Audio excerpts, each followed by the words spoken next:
ধিঙৰ যি তিনিজন বুলি শুনি আছোঁ, যি তিনিজন ধৰ্ষণকাৰী তেওঁলোকক ইমিডিয়েটলি গ্ৰেপ্তাৰ কৰি দৃষ্টান্তমূলক শাস্তি দিব লাগে।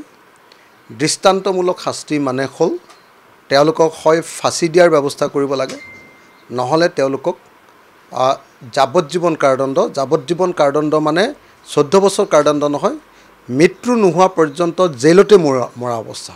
মৃত্যু নোহোৱা পৰ্যন্ত জেইলতে থাকিবলৈ যাৱজ্জীৱন কাৰাদণ্ড দিয়াৰ ব্যৱস্থা গ্ৰহণ কৰিব লাগে। এইটো বৰ দুৰ্ভাগ্যৰ কথা যে অসমত জীয়ৰী বোৱাৰী মহিলা কোনো এতিয়া নিৰাপদ নহয়। চৰকাৰে জাতি মাটি ভিত্তিৰ কথা কৈছিলে, কিন্তু ক'তো নিৰাপদ নহয়। আজি ধিঙত ঘটিলে আৰু লখিমপুৰতো ঘটিলে। মুখ্যমন্ত্ৰীয়ে ক'লে যে কালিলৈকে ক'লে যে 22গৰাকী মহিলা 2 মাহৰ ভিতৰত ধৰ্ষিতা হৈছে, নহ'লে হত্যাৰ বলি হৈছে। এতিয়া আৰু 2টা ঘটিলে, 2 মাহত 24টা ঘটনা ঘটিলে। যদি এনেকুৱা ঘটনা ঘটিবই পাৰে, তুমি গৃহমন্ত্ৰী হিচাপে কি ঘোঁৰা ঘাস কাটি আছা? পুলিচে কি ঘোঁৰা ঘাস কাটি আছে? যদি ইমান আইন শৃংখলা যদি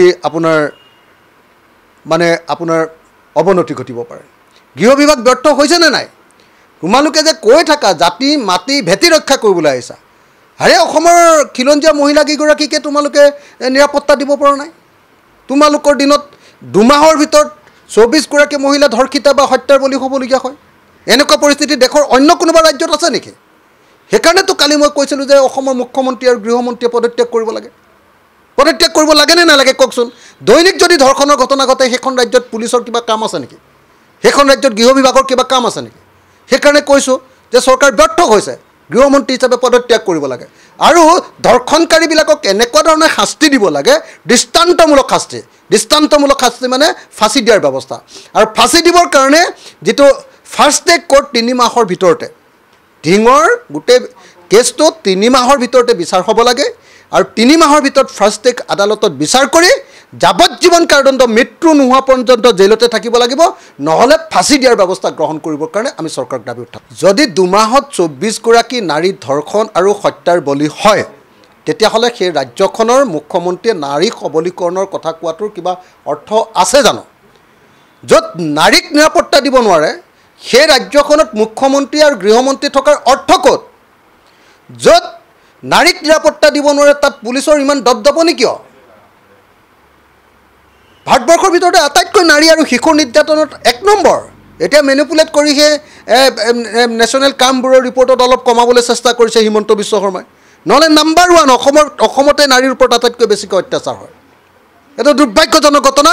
আৰু ধিঙৰ ঘটনাৰ ধৰ্ষণকাৰীসকলক অনতি বিলম্বে ফাঁচি দিবৰ কাৰণে, নহ'লে বা যাৱজ্জীৱন কাৰাদণ্ড দিয়াৰ ব্যৱস্থা গ্ৰহণ কৰিবৰ কাৰণে মই চৰকাৰৰ ওচৰত ফাৰ্ষ্ট ট্ৰেক আদালতৰ জৰিয়তে এই ব্যৱস্থা কৰিবৰ কাৰণে দাবী উত্থাপন। নাই, ভালকৈ পুলিচে যেনেকৈ এই এনেকুৱা ধৰ্ষণৰ কাণ্ডক ৰেজিষ্ট কৰিবৰ কাৰণে, প্ৰিভেণ্ট কৰিবৰ কাৰণে, এইটো নহ'বৰ কাৰণে আগতীয়া ব্যৱস্থা ল'বলৈও সক্ষম নহয়, ঠিক তেনেকৈ ধৰ্ষণ কৰি যোৱাৰ পাছত ধৰ্ষণকাৰীক ধৰি লৈ তাৰ ওপৰত ভালকৈ বিচাৰ কৰিবৰ কাৰণে, ভালকৈ CD-টো বনাবৰ কাৰণে, ভালকৈ চাৰ্জশ্বিটটো বনাবৰ কাৰণে সক্ষম পুলিচ নাই। আৰু বিচাৰ প্ৰক্ৰিয়াও খৰতকীয়া কৰিবৰ কাৰণে মুখ্যমন্ত্ৰীয়ে বহুত ডাইলগ মাৰে।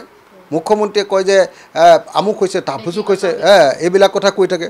কিন্তু যেতিয়া ধৰ্ষণ হয়, সেইটো ফাৰ্ষ্ট ট্ৰেক কোৰ্ট কৰি 3 মাহৰ ভিতৰত কিমান এতিয়ালৈকে ধৰ্ষণকাৰীক এতিয়ালৈকে ফাঁচি দিয়াৰ ব্যৱস্থা কৰিছে। 2-3টা ধৰ্ষণকাৰীক ফাঁচি দি দিয়কচোন, তাৰপিছত চাওক আপুনি কেনেকুৱা অৱস্থা হৈ যাব।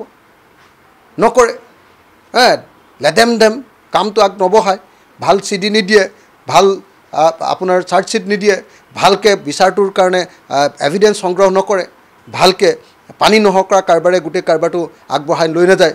পানী নহৰকা কাৰবাৰে ধৰ্ষণকাৰীসকলক যাতে ফাঁচি দিয়াৰ ব্যৱস্থা কৰিব পাৰে, তাৰ তেনেকুৱা ধৰণৰ বিচাৰ প্ৰক্ৰিয়া চৰকাৰৰ পিনৰ পৰা চলাবৰ কাৰণে মই আহ্বান জনাইছোঁ।